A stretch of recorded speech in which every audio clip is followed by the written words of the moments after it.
to go over the anatomy, your abdominal muscles are 4 components. There's the rectus abdominis, which goes down this way.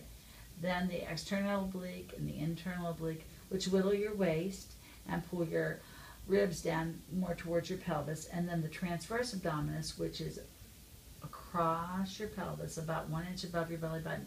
And it really pulls the 2 innominate parts of your pelvic together, gives you stability. So with this ultrasonography, we can see how your muscles are functioning. Okay. It's going to be a little bit cold. All right. Oh, look at that. Perfect. Get all of the muscles of your abdominal wall. And this is your transverse abdominis. This is the one that pulls the 2 sides of your pelvic bones together. This is your internal oblique and your external oblique.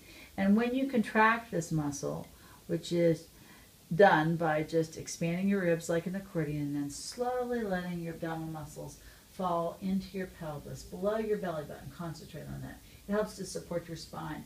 This muscle will engage first, it should, and it will become thicker before your oblique muscles. If I see that your oblique muscles are coming in first, what will happen is your belly button will go down towards your pubic bone, and we'll see a widening of this. So first of all, let's begin. Breathe in through your ribs gently, and now go ahead and pull your abdominal muscles down towards your spine. And you can see that came open much more quickly than the one above it. So those are functioning quite well. You're doing great. You're only two months post having a baby. Wow. Let's go and take a look at your pelvic floor. There, better. Okay, it's like a tea kettle, and this is your bladder, which holds about 300 to 500 cc's, and your pelvic floor muscles are down here. Now, when you engage your pelvic floor muscles, your deep muscles, they really lift your organs up almost like a circus tent is underneath them. So I'd like you to go ahead and again, breathe in through your ribs ever so gently.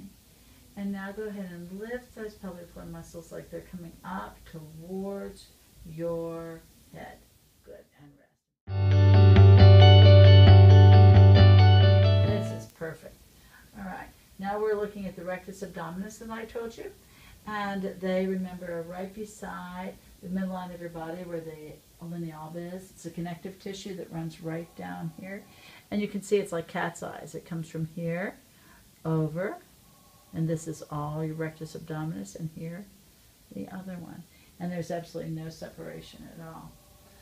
So you're doing very well, and we can help guide you in regards to exercises that you can start doing. We'll start with basic, deep, intrinsic, synergistic muscle activities, which are engaging your diaphragm with proper breathing, your abdominal muscles, the transverse abdominis, and your deep back muscles in your pelvic floor. They work together to give you a really strong girdle-like core stability, so you can go play baseball or volleyball, whatever you like. Does that sound good to you? Mm-hmm. But even though you could go ahead and do curl-ups, I really don't want you to do that quite yet, because your muscles have to learn how to be coordinated and work again together well as in isolation. Okay. So we'll do that in the next few visits. Thank you. Point out where my bladder is. That's it right there. It looks like a little tea kettle. And below it are where the pelvic floor muscles are.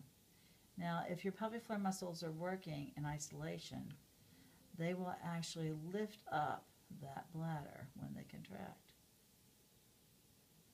as mine did. And you see, I'm not holding my breath, I'm not bearing down. It's like my body's laying in soft mud, and all that is working are my pelvic floor muscles.